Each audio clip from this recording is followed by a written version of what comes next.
Este capítulo puede ser sensible y está destinado únicamente para adultos. Si vos o alguien cercano necesita ayuda, consultá con un profesional de la salud. Eso que nos quita el sueño, que nos ahoga la voz, eso que nos paraliza. Hoy en Bienestar vamos a hablar de la culpa con el licenciado Sebastián Saravia. Bienvenido, Seba. Gracias por estar acá. ¿Qué interpretamos o qué entendemos por culpa? Entendemos por culpa como un sentimiento que tenemos la mayoría, vamos a ver por qué no todos, pero la mayoría lo tenemos ante la posibilidad de nuestros actos. Algunos nos sentiremos culpables por actos que hicimos o hasta podemos sentir culpa por cosas que no hicimos. O sea que hay veces que se puede sentir culpa por todo, digamos. ¿Por culpa por todo o culpa por nada? O por nada. Ah, eso también es interesante. ¿Desde chicos empezamos a tener culpa? Creo que se aprende a tener culpa. Así como nos enseñan nuestras familias o quienes nos críen, nos van enseñando a comer, a pintar, a dibujar, a jugar, creo que la culpa también se enseña. Es un instrumento que va apareciendo de a poquito con la crianza. Tiene que ver sobre todo con la noción de autoridad. Un niño entre los 3, 4 y 5 años que empieza a jugar, a mandarse macanas y la familia que lo esté criando le va marcando algunos límites, ahí empieza a aparecer la noción de responsabilidad y de culpa. Así que viene de larga data. Es importante hacer esta distinción. ¿Qué es responsabilidad y qué es culpa? ¿Y por qué lo tenemos que diferenciar, no? Es vital poder diferenciarlo, porque la responsabilidad la tenemos todos en relación a nuestros actos. Somos más o menos responsables respecto de nuestros actos. Pensemos que en términos judiciales se nos asignan determinada pena si tenemos determinado de responsabilidad sobre un acto o sobre un hecho, y la culpa en realidad es el sentimiento por ese acto. Digo de nuevo, que podemos ser responsables de hacerlo como no. Puedo haber hecho ese acto y puedo sentirme culpable, como puedo no haber hecho ese acto y puedo sentirme culpable. Ya lo veremos más adelante. Ok, qué tema interesante, porque aparte empezamos a andar un camino donde hay gente que realmente no puede vivir de culpa. Entonces, pero volvamos. Cuando somos niños empezamos a desarrollar esto de lo que es la culpa. ¿Cómo sería lo mejor que pueden hacer nuestros padres para que seamos responsables pero no culposos? Está buenísima la pregunta. Yo creo que igualmente la culpa va a ser inevitable. Hasta te diré, Nara, tener culpa es un signo de salud mental. Okay. Es fundamental poder tener culpa en algún momento porque nos va marcando que hay un límite instaurado, que hemos aprendido y que hemos pasado quizás un límite. Entonces, realizamos un acto, pasamos determinada norma, nos equivocamos y si sentimos culpa es porque registramos que pasamos determinado límite. Entonces, ahí es donde empiezo a ubicar que es súper importante la crianza y la familia, quienes se encarguen de nuestra crianza, para ir ubicando algo de la noción de autoridad y de responsabilidad y de culpa. ¿Cómo hacemos para que no haya niños culposos? Diferenciame eso que acabas de decir. Responsabilidad, culpa y el límite también. Sí. También es importante. Eso es lo que va a marcar la diferencia entre, en muchos momentos, que un niño, un adolescente se sienta culpable o no, es poder entender qué es la responsabilidad, pero también, sobre todo, dónde está el límite. Y para eso es fundamental la familia. Okay. Los primeros que marcan dónde está el límite son las familias, diciendo hasta acá. Un ejemplo muy sencillo. Cuando un niño está caminando, vos le decís hasta la esquina o lo agarrás de la mano para poder cruzar, le estás marcando que hay un límite, que puede caminar hasta determinado lugar. Si un niño, lo más probable es que si no le agarramos la mano, se mande solo, entonces hay que acompañarlo de a poquito. Y después de a poco vamos soltando la mano. Eso significa que hay un límite, pero que puede ser borroso y que se puede ir como flexibilizando ese límite. Cuando los chicos son más chicos, los límites tienen que ser más claros. Y si la crianza está cargada de límites totalmente rígidos, lo más probable es que los chicos cuando quieran pasarse un límite se sientan culpables. ¿Por qué? Porque los cagamos a pedos. Mirá qué interesante. O sea, entonces, para no pasarlos de límites y que no sean chicos culposos, tiene que haber un equilibrio. Total. El límite en la crianza, sobre todo, se tiene que ir modificando, se tiene que ir repensando, construyendo, no acordando con los niños necesariamente, sino acordando entre las personas que obviamente ejercen la crianza. El mismo límite para un niño de 2 años no tiene que ser el mismo límite para un peque de 5 o para uno de 10. Lo mismo que le contamos o qué le decimos respecto de la verdad. No sé, falleció un familiar, no es lo mismo que quizás no le decimos nada o algún juego hacemos con el de 2, el de 3 o el de 4, quizás le decimos algo si falleció al de 6, 7 y es distinto a lo que le decimos al de 10, 12, por ejemplo. Pero siempre se está entre nosotros renegociando, flexibilizando los límites en función de la crianza. Y no gastarnos todos los no, ¿no? Tener no muy poquitos y muy rigurosos, digamos. Sí. Eso también te equilibra, ¿no? Sí, porque decir sí es muy tentador y fácil. Entonces el no es una construcción que se tiene que dar de a poco. ¿Qué nos marca que ese no para ese niño en ese momento de su vida funcionó? Porque lo pudo acatar y sobre todo porque se intenta revelar a veces. Lo mismo con un adolescente. Si no se revela el adolescente, algo pasa, ¿no? Entonces es necesario que el adolescente se revele. Lo mismo con el niño pequeño. Una vez que está instaurado el límite, que lo acepta y lo entiende, al poco tiempo va a querer pasarse sobre eso. Eso significa que ese límite está bien marcado. ¿Y qué pasa cuando los adultos utilizan la culpa como una manipulación para poder criar a sus hijos, digamos, manipulándolos? Te diré... ¿Suele suceder? Pero más de lo que pensamos. Mucho más de lo que pensamos. Uno recibe en consultorio niños que... Es así. Si un niño viene a terapia y se le dificulta jugar, es un signo de alarma. Si un adolescente viene a terapia y no se revela, es un signo de alarma. ¿Por qué? Porque los chicos tienen que mandarse macanas, tienen que estar todo el tiempo intentando pasar lo establecido. Entonces, un niño tiene que venir y poder jugar. ¿Con qué? Con lo que sea a lo que sea. Entonces vienen a terapia a jugar. Si un niño no juega, puede ser que tenga muchísima culpa respecto de si va a un lugar nuevo, si conoce a una persona nueva, si juega y rompe algo. Entonces tiene introducida la culpa de una manera muy feroz, muy rígida, que no lo deja jugar. En un adolescente no saldrá, no mentirá un adolescente y siempre va a decir la verdad. A mí me llamaría la atención un adolescente que siempre diga la verdad o que siempre me cuente todo. Ilusión de los padres, mi hijo siempre me cuenta todo. Tu hijo tiene que tener, adolescente en ese tiempo, tiene que tener su tiempito de ocultarte cosas. Entonces, creo que los límites tienen que ser fuertes, rígidos, pero insisto, tienen que ser flexibilizados. Hablados, siempre. Conversados, llegado a un acuerdo entre los padres también, ¿no? También, y ahí como retomando un poco la idea anterior con esto que nombrás de manipulación, creo que así como se dice el amor es la fuerza más poderosa, yo no creo eso, creo que la fuerza más poderosa es la culpa. No me digas, ¿por Totalmente. qué? Uno por amor en algún punto tiene límites, por amor hace un montón de cosas, pero también deja de hacer cosas. Por culpa aceptamos hasta lo inaceptable. Por culpa nos podemos casar, por culpa podemos tener hijos, por culpa no nos separamos, por culpa uno puede estar una vida con alguien. O sea, el valor que le estás dando a la culpa tiene mucho más valor que el amor. Para mí sí. Para vos sí. Para mí sí. Porque está pensado el amor como un sentimiento positivo. Está bien en esos términos, nos ayuda a hacer un montón de cosas, pero lo que yo encuentro, escucho y veo en consultorio, en análisis hace un montón de años, que la gente no toma decisiones por culpa. Claro. Respecto del amor, se anima a hacer un montón de cosas, pero en algún momento tiene un límite. ¿Cuál es el límite del amor? Tu salud mental.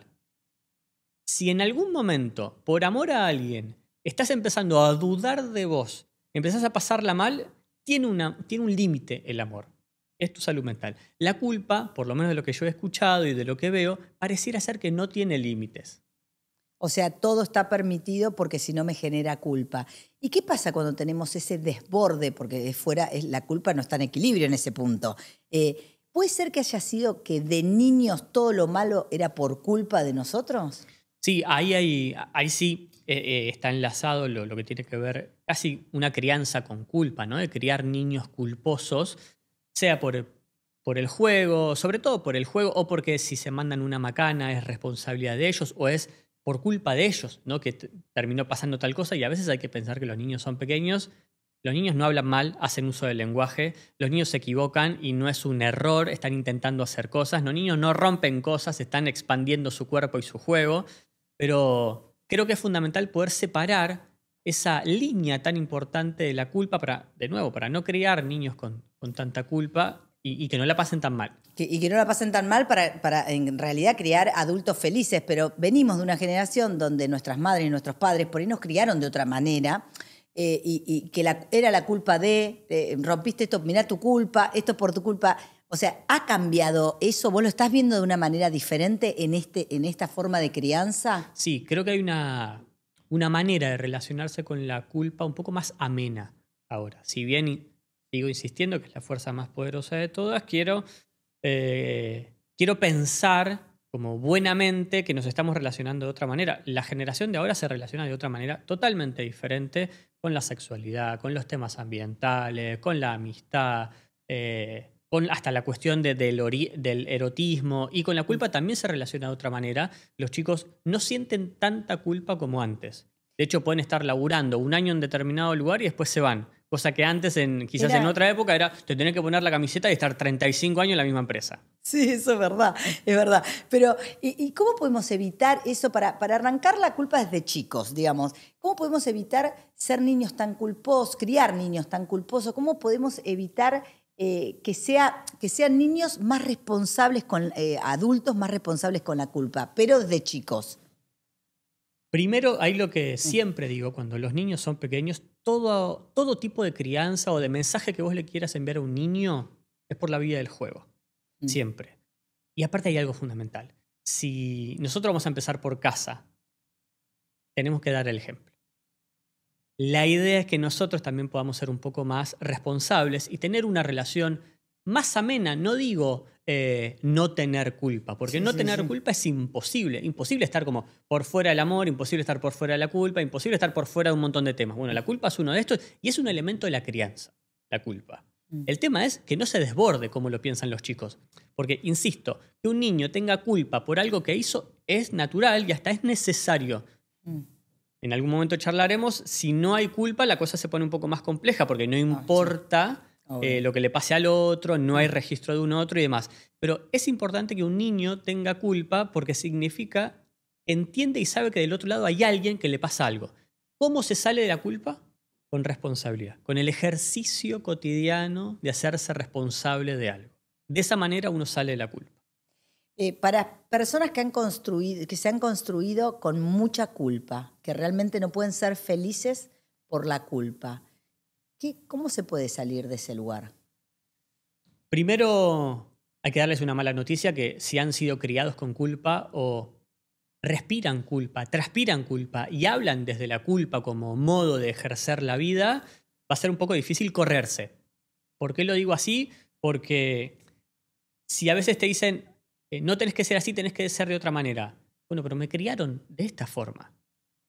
Lo importante es tener un lugar por fuera de eso. Si el único lugar que yo conozco en mi vida es la culpa, tengo que crear un universo distinto para poder estar.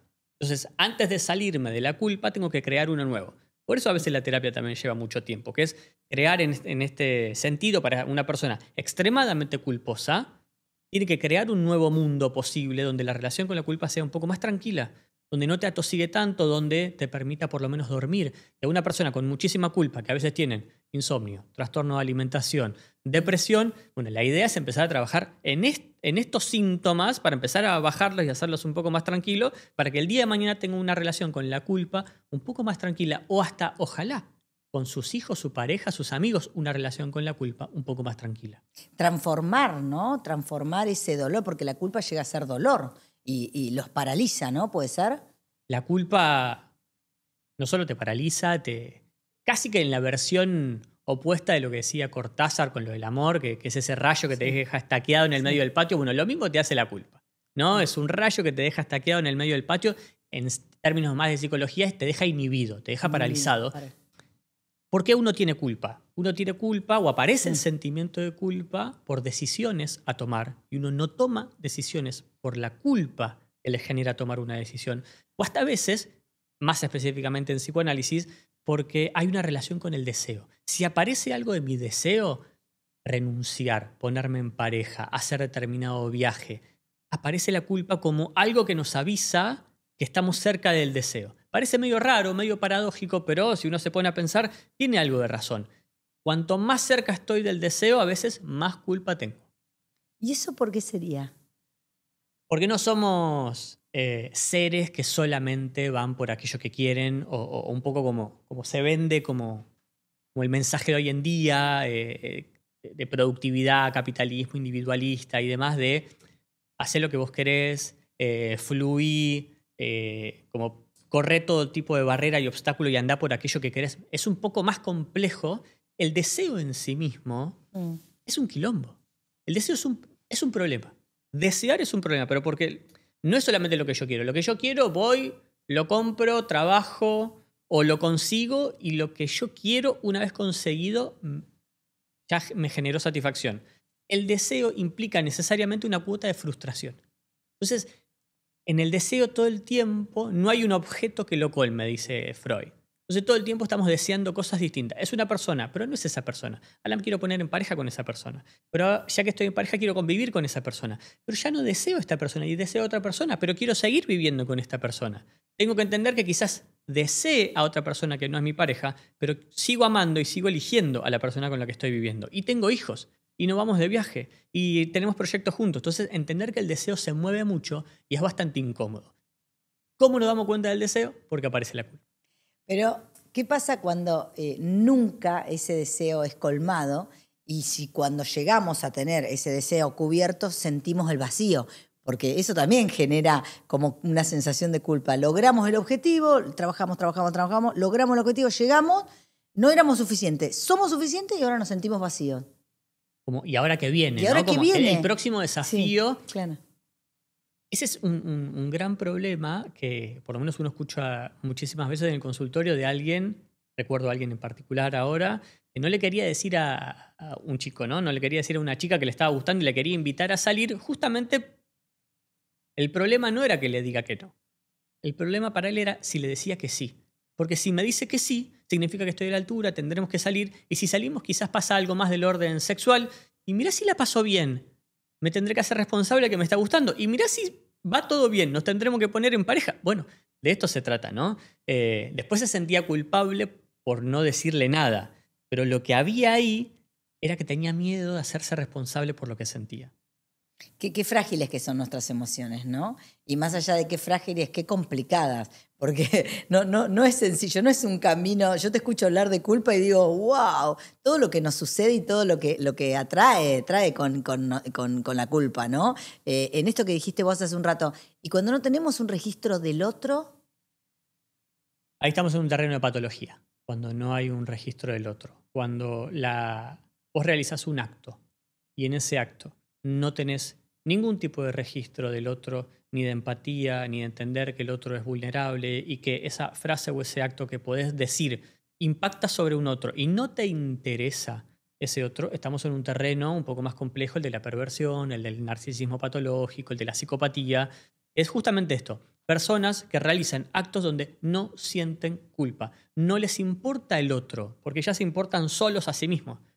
Un psicópata no busca, no quiere que vos lo ames, necesita que vos lo ames, pero ya se ama más él que a vos, no te ama a vos. En todo caso, te necesita como instrumento para satisfacerse y no le va a generar ningún tipo de culpa que a vos te pase algo. Te necesita como una cosa, como un elemento para estar bien. En la sociedad lo estamos viendo mucho, mucha gente, muchas mujeres que nos vienen a hablar de psicópatas o bueno, viceversa, ¿no? En su momento la época de Freud era la época de la histeria y la obsesión. Esta es la época de la psicopatía. ¿Por qué? Porque hay muchísima perversión dando vueltas y justamente lo que no está es la culpa como instrumento de salud mental. Si vos tenés culpa por un acto que haces, significa que estás registrando que hay un otro. Si a vos te avergüenza lo que acabas de hacer, la vergüenza tiene que ver... La culpa es interna, la vergüenza es externa. La vergüenza tiene que ver si te engancharon. Entonces la persona quizás perversa no sienta culpa, pero se puede avergonzar quizás. Porque lo encontraron, como si lo pillaron en algo, justo lo encontraron infraganti, con la mano sobre la masa, que se mandó una macana. Entonces se retira para rearmarse de nuevo, para después volver. Pero si vos tenés culpa de un acto que hiciste, es un signo ineludible de salud mental. Abogo por eso. Ojalá que a la gente le agarre culpa. Pues significa que pensó y entendió que delante había un otro que le pasa algo. ¿Y por qué sentís que estamos en este momento, en esta instancia de la sociedad, en esto que dijiste anteriormente? Antes era la histeria y la obsesión y hoy es la psicopatía. Totalmente. ¿Por qué? Porque no hay registro del otro. O cada vez, a ver, en redes sociales, justamente, la cultura de la cancelación, por ejemplo, lo que hay es todos contra uno solo y también lo que hacemos, individualizamos que sea una sola persona, castigamos. Y descargamos. Y nos cargamos a ese y descargamos todo lo nuestro ahí, pero lo que hacemos justamente es borrarle la subjetividad, queda como un objeto, no es una persona. Justamente, muchas veces lo que terminamos haciendo, si es cultura de la cancelación y descargamos todas nuestras armas en Twitter o Instagram, redes, y lo que sea, sí. porque después salís a la calle y no pasa nada de eso, pero hoy por hoy alguien decía, el yo es el yo digital, hoy por hoy, entonces hay que cuidarlo y hay que tener mucho cuidado también con eso, pero a veces justamente es la época donde no hay culpa, donde hay más perversión, donde hay más psicopatía, porque no hay un registro del otro, donde parece que lo vemos, lo individualizamos, sabemos que está ahí, pero le corremos la subjetividad. No pensamos en que lo que le podemos hacer o lo que le podemos decir o hasta el comentario en redes sociales que le podemos hacer no nos interesa si le molesta. Creo que eso es preocupante. ¿Y vos como psicólogo, estás preocupado? ¿Con la sociedad? Sí. Siempre, siempre. Siempre preocupado. En mi caso particular, ya no tanto como psicólogo, sí quizás como el ejercicio de la paternidad, estoy muy preocupado por el mundo que le dejamos a mi hijo. Por lo menos desde lo que me toca, intento que sea un poco más agradable, más ameno, pero también intentando hacerle entender más adelante que este es el mundo que nos tocó, esta es la época que nos tocó, por lo menos a nosotros, a nuestros viejos habrá sido otra cosa y a él le tocará otro mundo distinto, espero. Pero sí estoy preocupado. Y este mundo que le estamos dejando a nuestros hijos, que coincido 100%, ¿sentís que va camino a empeorar o a mejorar? Yo creo que las dos cosas. Son los dos extremos. Que los dos extremos se van a seguir estirando. Creo que lo que no va a haber es punto medio. Como que, viste que dice esta frase de el mate ni siquiera tibio, como nada, ¿viste? Entonces como para un lado o para el otro. Creo que justamente los polos se van a seguir ensanchando, ¿no? Como nos vamos a seguir estirando cada vez un poco más, medio Tupac Amaru, vamos a quedar así. Y ese medio va a ser como algo medio raro. Lo que en algún momento estaba mal, hoy pasa a ser del medio.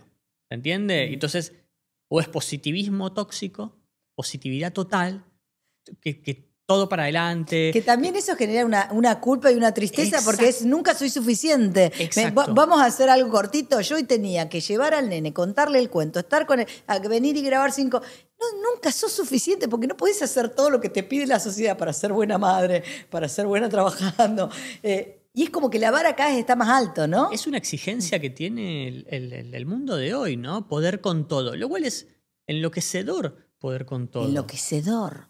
Ese es lo que se ve. Como que nos estamos volviendo locos de no parar, ¿no? También. Y lo que termina generando es justamente gente con más culpa. Y por eso decía, termina viniendo a terapia muchísima gente cansada, aburrida, con insomnio, con problemas de alimentación que no son estrictamente un problema de alimentación, no es un trastorno de conducta alimentaria en algunos casos, sino que viene derivado, es el síntoma de otra cosa que es la culpa por ver lo que ve en redes sociales, por culpa de no tener el cuerpo que se vende en las redes sociales, por culpa de, dejé a mi hijo en el jardín un par de horas y estoy haciendo determinada actividad y ya me da culpa porque veo en redes sociales que tengo que estar todo el tiempo con mi hijo, hasta gente haciendo ejercicio con sus hijos y publicándolo en las redes sociales y vistiéndolo. Y para mí es muy difícil vestir al pequeño, cambiarlo. Deseo que mi hijo vaya al jardín y poder estar un par de horas sin él, porque me hace bien también. Si yo estoy un par de horas sin mi hijo, soy mejor padre para mi hijo. Eso es muy importante que lo volvamos a destacar. Es muy importante tener nuestros tiempos, ¿no? Nuestros tiempos y nuestros espacios. Creo que tener el espacio, el ejercicio de la individualidad es fundamental para poder vivir en colectividad con otros. ¿Viste? Si yo quiero vivir en comunidad con vos, necesito mis espacios. Bueno, en algún momento se trataba la idea hasta del amor, como lo tomaba el psicoanálisis, que era respetar la soledad del otro. Somos dos soledades que se eligen. Creo que la vida con otros, la familia, es eso. Necesito respetar tu soledad. Que mi esposa tenga sus espacios, su momento, afuera de casa. Porque si uno a veces, esta cosa del home office, estar trabajando y que el niño pequeño ande por ahí y tener que cocinar y tener que lavar los platos y tener que colgar la ropa, que yo también lo hago, pero es muy difícil tener que hacer todo junto. El multitasking genera culpa también. Pero, ¿y qué hacemos cuando no podemos poner límites porque sentimos culpa? Esto que decís vos, yo siento que es hasta saludable tener espacios diferentes, vivir, pero sentimos culpa. ¿Cómo hacemos con esa culpa? ¿Qué nos podemos preguntar o cómo seríamos que fluiríamos mejor? De nuevo, creo que de esa culpa se sale con la responsabilidad de que estamos haciendo lo posible. Estamos haciendo lo que podemos en la época que podemos con las herramientas que tenemos.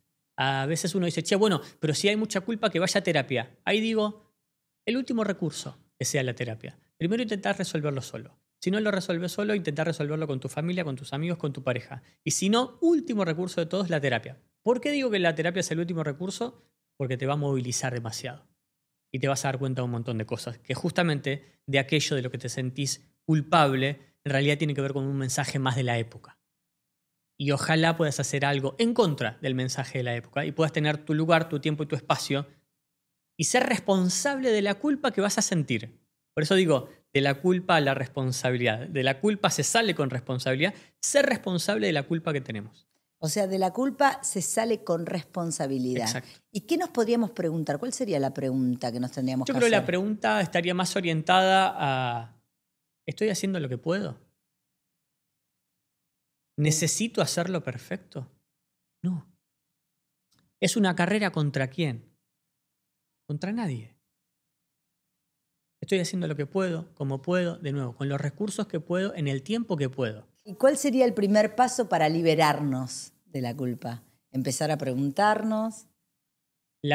Primero, ojalá sea preguntarnos. Yo creo que la pregunta viene 2 pueblos después. Primero, Entonces, ¿cuál sería el primer paso? primero es registrar lo que nos dice nuestra cabeza y nuestro cuerpo. Y Si bueno, vos eso, porque ¿cómo se siente la culpa en el cuerpo? se siente, y primero con muchísima ansiedad. Lo que hace la culpa Mm. en el cuerpo te cansa demasiado. O te pone irascible, te pone como con muy Irritable, pocas pulgas. irritable. ¿Viste? Te pones como a pelear rápido, estás como más belicoso. Pero en la cabeza la culpa te pone a pensar demasiado. La culpa te genera como sentimiento de ansiedad, de estar pensando todo el tiempo. La ansiedad es la enfermedad de estar pensando todo el tiempo. La ansiedad es cuando tu cabeza va más rápido que la vida. Y eso lo puede generar la culpa. Entonces, lo primero que diría es frenar la cabeza, escuchar al cuerpo y frenar un poco. Ojalá podamos hacer una pausa cuando viene toda esa culpa y poder frenar y decir, estoy haciendo lo que puedo. Si te haces la pregunta, por eso, si te haces la pregunta es un elemento fundamental y viene después y hasta lleva a terapia la pregunta. Pero lo primero es escuchar tu cuerpo y frená, pegate una ducha, descansa un rato. Una vez, al menos un rato en el día, hace eso que te da culpa. ¿Recomendás alguna actividad especial o en particular? Sí, A ver. puede sonar medio raro verse con amigos. Me Mirá parece qué que bueno. Es fundamental. Porque te saca de vos, Total. del ruido mental. Yo le digo paja mental, perdón. Está muy bien, Pero está muy bien. Es como el chaca, taca, taca, taca, taca, el pajarito de la cabeza. No acaba nunca. Claro, tal cual. Pero es como te saca de vos y te hace conectar con el otro, con el programa del otro, de lo que siente el otro, ¿no? Lo sugiero porque es, si bien a veces es difícil por los tiempos en familia, maternidad, sí, paternidad sí. y de trabajos, compromisos y demás, entiendo que a veces es difícil, pero es lo que tenemos a mano. Todos tenemos amigos. Y si podés, juntate afuera de casa. Y si podés, juntate sin tus hijos. Y si podés, producite un poco, bañate y ponete fresco para salir. ¿Sí? Vas a hablar de tus hijos, seguramente vas a hablar de tus hijos. Pero también cuando puedas, escuchá qué le pasa a un otro. Y escuchá los problemas del otro. Y tratá de entender y de comprender lo que le pasa al otro. Porque si intentás comprender lo que le pasa al otro, estás saliendo de vos, que es lo que nos está pasando ahora, que quedamos ensimismados adentro nuestro de lo que deberíamos hacer, a la altura de qué expectativas tenemos que estar, la de las redes sociales, la de la cultura, la de nuestros ancestros. Mi madre tuvo 4 hijos y podía, y yo no puedo con 1. Bueno, pero no tenían internet, ¿no? Entonces, como para empezar, las épocas son distintas. Entonces, salí con amigos que te hacen. Qué bueno eso que decís, es verdad. Nuestros madres y nuestros padres tenían 4 hijos, pero no tenían internet. Hoy es muy demandante el internet, ¿no? Las redes sociales. Sí, son como un nuevo amo las redes sociales. Los chicos ya saben qué hacer con los dedos. Yo creo que los chicos son mucho más inteligentes que lo que fuimos nosotros pero creo que tienen como un nivel de frustración como más corto, como que se enojan No o se tienen frustran. tolerancia, ¿no? Exacto. Son más intolerables. Creo que nosotros en ese caso, de ahí como las generaciones anteriores son mucho más tolerables, tienen, no sé si más empatía, pero se la bancan un poco más lo de generaciones anteriores. Los de hoy, la verdad que la pasan bastante mal. Y recién hablábamos que las redes sociales generan culpa, ¿no? Porque vos nunca vas a llegar a tener ese cuerpo, ni el dinero del otro, y como que vivimos la vida de los demás. Yo creo que ahí se pone en juego, por un lado, la envidia, los celos, que son dos sentimientos bastante fuertes, que a veces están muy anudados por sentir celos o por sentir envidia. Sentimos culpa de sentir eso, ¿no? Como, che, ¿por qué siento esto y me siento mal por querer que al otro le vaya mal? Obviamente cuando uno lo expresa, qué mal que sientas eso, está mal que... A ver, ¿cómo suena? vamos a dividirlo, porque celos y envidia no son lo mismo. Tener celos es, che, yo quiero lo que tiene el otro. Tener envidia es, no solamente quiero tener lo que el otro tiene, sino que si yo no lo puedo tener, no quiero que vos lo tengas y encima quiero que te vaya mal. ¿No? Es como un poco más vengativa. La envidia. Exacto. Pero existe. Existe. No lo podemos negar. No la podemos negar y hay que reconocerla. Por eso te digo que de la culpa se sale con responsabilidad de decir, bueno, hay que hacernos cargo de que va a haber un margen de culpa que vamos a tener. Y va a haber un poco de celos que vamos a tener y hasta es una buena señal porque significa que el otro nos genera algo. El amor y el odio son dos sentimientos muy fuertes, pero significan algo respecto de alguien. ¿Qué es el lado opuesto o lo contrario del amor? No es el odio, sino que es la indiferencia. No sentir algo por alguien. El lado opuesto del amor es no sentir. Exacto. Si yo siento muchas cosas por vos, te amo, o incluso si te odio, tengo mucho sentimiento hacia vos. ¿Viste? Por una cosa o por la otra, pero tengo mucho interés sobre la otra persona. Lo que está en el lado opuesto es no sentir absolutamente nada, es la indiferencia. Ese es el lado opuesto del amor. ¿Y por qué hoy hablamos tanto de la culpa como algo fundamental? Porque en otra época directamente no se mencionaba, no se tenía. Y hoy siento que somos todos madres culposas, padres culposos, por todo sentimos culpa, ¿no? ¿Por qué ha crecido tanto? Vos decís que se pone en palabra. No, yo creo que primero, porque obviamente es un concepto que se empieza a viralizar mucho más y se le empieza a dar mucha más pelota, se le empieza a prestar atención, lo cual por un lado está bueno, pero en realidad creo que la culpa viene porque me van a matar. Hay un montón de libros que te dicen cómo maternar y cómo paternar. Hay un montón de libros que te dicen qué es lo que tenés que soportar y qué es lo que no tenés que soportar en una pareja. Hay un montón de ensayos y escritos que te dicen qué es lo que tenés que hacer para salir de una relación tóxica. Bueno, al haber tanto escrito que se terminan generando como, che, este es el modelo a seguir. Las llaves para romper una relación tóxica, las cosas que no deberías soportar de tu pareja. Y lo que eso se pierde es la subjetividad. Entonces, si yo leo totalmente con los sesgos que tengo, pero ese libro me desubjetiva, me vuelve a mí uno más del montón y me dice, che, esto no lo tenés que tolerar. Y yo lo estoy tolerando, justamente eso, supongamos, una infidelidad, hablarnos mal, lo que sea, levantar el tono. Empiezo a sentirme culpable. Yo creo que la cuestión masiva de lo que se termina escribiendo y produciendo tiene como un efecto paradójico. O sea, la información, pero información por demás, está desmedida para el nivel de lo que nosotros necesitamos. Hoy, o sea, todo es en un segundo tenés una información, vos le pedís al chat y te dice todo. ¿Es demasiado para un ser humano? Creo que es demasiado para un ser humano, para nuestra cabeza y para lo que hoy por hoy podemos hacer. Insisto, ojalá sintamos culpa, ojalá también tengamos envidia, ojalá, y hacernos responsables de esa envidia, de esos celos que tenemos, porque nos va marcando que tenemos una vida y que nos pasan estas cosas. Y uno, así como uno ama, en gran parte como fue amado, y a veces tiene que cambiar algunas cosas, uno cela como fue celado, uno envidia como fue envidiado, y uno se siente culpable como se han sentido culpables los de atrás.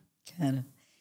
¿Recordás algún caso específico de que hayas atendido a alguien totalmente paralizado por la culpa? Por supuesto. ¿Sí? Sin dar nombres, por supuesto. No, por supuesto. Sí. Y de hecho, cuando hablo, cambio nombres, cambio hasta género, porque no importa quién es la persona, importa la temática. Pero un muchacho que tenía un pasar económico por su familia, tenía todas sus necesidades cubiertas, se podía ir de vacaciones, digo, tenía su casa, como en Argentina podríamos decir una situación de privilegio, ¿no? Y se sentía... De mucho privilegio. Por eso. Muchísimo privilegio, ¿no? Porque, por claro. todos lados. Pero esta persona aplicó para un trabajo que tenía que ser en inglés y justamente cuando va a rendir en este trabajo, conoce gente con la que se estaba como midiendo y era todos por un lugar y eran 30 personas. Los 30 competían por un lugar. Ya sabían que era por un solo lugar y tenían que hacer como un examen. Todos y se conocían las caras. Sí. Y este muchacho sentía muchísima culpa porque escuchó que había un muchacho que era padre, que había tenido que dejar a sus hijos, que tenía varios hijos, que era un laburo que necesitaba para poder vivir y que dependía muchísimo de ese trabajo y que le estaba poniendo todo a ese trabajo. Y este muchacho se sentía muy culpable porque tenía un nivel de inglés súper alto, que eso se lo brindó la familia por otros privilegios que tiene, y se sentía mal si llegaba a quedar él y no la otra persona, que dice, si lo necesita más la otra persona. Entonces ya se empezaba a sentir culpable por la posibilidad de quedar él en ese trabajo. Adivina qué pasó. Y no quedó. Quedó él. ¿Quedó él? Y la culpa estalló. Claro. Mucho más grande. Entonces ahí empezar a trabajar, la responsabilidad de vos tenés este nivel de inglés, tuviste esta educación, hiciste todo este esfuerzo también, como la otra persona, por el lugar que tiene en su vida, por la suerte que le ha tocado en parte, y tiene esta responsabilidad y hace todo este trabajo para tener ese laburo, esa entrevista, vos también, y alguien decidió que seas vos. De 30 personas, alguien decidió que seas vos. Los resultados, vos, tu carisma, tu trabajo, decidieron que fuiste vos. Así que tratemos de no salir de la culpa, entender la culpa, porque si él entiende la culpa por todo lo que viene de su familia, pero se hace responsable, puede laburar de una manera mejor en este nuevo trabajo que consiguió. Y esa manera de hacerse responsable y comenzar a trabajar con la culpa es poder registrarla. Lo primero que hay que hacer es poder registrarla, saber de dónde viene. No, a ver, digo siempre lo mismo, no podemos sanar de aquello que no entendemos de dónde ¿De qué viene. se trata? Y para poder entender hay que poder sentirlo, por eso me parece fundamental siempre registrar el cuerpo. Llamarlo meditación, a mí me gusta llamarlo, encontrarte con tus amigos y que tus amigos te peguen 2 cachetadas y te acomoden en el mundo y te digan, no es por acá, amiga, es por acá, te estás equivocando. Hace un montón de tiempo que no salimos y no nos vemos. Bueno, eso es un indicador de que algo pasa. Si no ves a tus amigos hace mucho, frena un poco. Eso está buenísimo. Preguntarte si hace mucho que no ves a tus amigos y estás en una, está bueno que te lo empieces a cuestionar, por lo menos para lo primero que podés hacer. Seba, ¿y si sentimos que se nos fue de las manos, que sentimos que ahora sí llegó el momento de consultar a un terapeuta porque la estoy pasando mal, ¿qué le dirías? Primero, bienvenido. Buenísimo. Buenísimo que alguien, a partir de sentir una culpa insoportable, asista a terapia. Y el primer trabajo nuestro es alojar la culpa. No es un objetivo ni un éxito de la terapia desculpabilizar al paciente. Es justamente encontrarlo con la parte de responsabilidad que tiene sobre esa culpa. ¿Por qué nos sentimos así? ¿Por cuestiones de crianza? ¿Por cuestiones de decisiones? ¿Porque es la cultura quien te lo implanta en la cabeza? Para poder hacer un lugar, un nuevo mundo un poquitito más ameno, una trinchera en todo este caos, decir, bueno, siento esta culpa, pero puedo seguir. Y esto, para ir cerrando, como seres humanos, ¿se puede vivir sin culpa? Para nada. Creo que en realidad lo que podemos tratar, pero no. Es como tratar de vivir, no sé, sin enamorarte. Tenés que vivir solo en una montaña para no enamorarte. Tenés para que no estar odiar muy frigidizado. Total. No tenés que sentir absolutamente nada. Y me preocuparía porque si no sentís culpa, seguramente no sientas un montón de otros sentimientos más, lo cual la cosa se pone difícil. Pero creo que vivir, tener registro de la culpa es necesario. Si hay algo que nos mantiene vivo, es el amor, es el odio, es lo colectivo, es laburar para que las cosas te salgan bien. Y también, parece que no, pero es tener culpa. Porque sabes y entendés que del otro lado hay un otro y que te importa. Así que si hay culpa, hay salud mental. ¿Y por qué decías que la culpa tiene mala prensa? Porque yo también creo que tiene mala prensa. ¿Pero por qué? Porque es como un sentimiento, en realidad no es una emoción, está como separado de emociones básicas. ira, tristeza, como más de ese orden. Y el sentimiento de todo lo que tiene que ver con la culpa, que es como algo más secundario, tiene mala prensa porque está negativizada.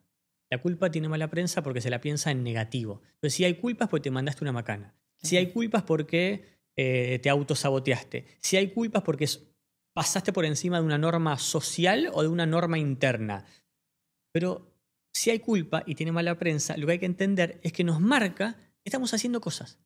Si sentís culpa es porque hay acto. Si sentís culpa es porque hay un deseo. Si sentís culpa es porque hay vida. Entonces no hay nada más positivo que la culpa para entender que estamos vivos. Y puede ser que haya una culpa sana, por decirlo así, de una manera, y otra culpa que ya es tóxica. Sí. Se puede dividir inclusive. Sí. Hay autores que lo piensan como una... casi que tenemos psíquicamente dos vidas. Una que tiene que ver con la culpa, lo que nosotros terminamos haciendo, que es la parte culpada, como la parte de esa conciencia que termina siendo culpada, y una parte nuestra que tiene que ver con la culpa, que es la juzgadora, la culpabilizadora. Entonces es como entre lo que hago y lo que debería haber hecho. Entonces a veces nos repartimos todo el tiempo entre esas dos culpas, ¿viste? Lo que voy haciendo y lo que me va generando culpa. Pero un poco para responderte, creo que hay una culpa sana. ¿Cuándo la culpa sana? Cuando vos podés pensar sobre lo que hiciste. Si vos, eso que pasó, entendés que fue un error, y no hay nada más positivo que pedir perdón. No hay nada más positivo que volver sobre tus propios pasos. Ojalá alguien pueda desdecirse. ¿Viste que alguien dice, no resiste archivo? No. Ojalá no resista archivo. Claro, ojalá que todos podamos desdecirnos, podamos replantearnos, podamos analizar y pensar. Y ojalá que todos podamos también tener la culpa saludable para ponernos en límites y pensar en el otro, ¿no? Si hay una culpa que te hace pensar en lo que hiciste y darte cuenta de que hay un error y lo vas a subsanar entendiendo que del otro lado hay un otro y que te mandaste una macana, me parece fantástico. Así evoluciona la sociedad. Ahora, si hay una culpa que no es posibilidad de registro, la padeces, te inhibe, no te deja comer, no te deja dormir, hasta no te separás por culpa o al revés, no querés ponerte en pareja por culpa, creo que ahí estamos en un grave problema. Pero si estás en ese grave problema, también puedes pedir ayuda. Siempre es necesario pedir ayuda. ¿Te gustaría decir algo más que nos hayamos olvidado relacionado a este tema? En realidad quería reforzar algo que seguramente dijimos. Si hay culpa, hay salud mental. Si hay salud mental, tiene que haber amistades. Por favor, acérquense a los amigos. Y si no pudiste con los amigos y no pudiste vos solo, a terapia. ¿Querés recomendar alguna otra actividad también para poder liberarnos un poquitito de la culpa si no está siendo saludable? Ojalá que alguien se tome un ratito. Podés hacerlo en voz baja, podés hacerlo para adentro, podés hacerlo bañándote. A mí me sirve. A ver. Yo lo sugiero. Insultá, enojate, maldecí. Manda a todos al diablo y a veces sirve. Muchas gracias. Me encantó conocerte. Un placer. Gracias, Sebastián.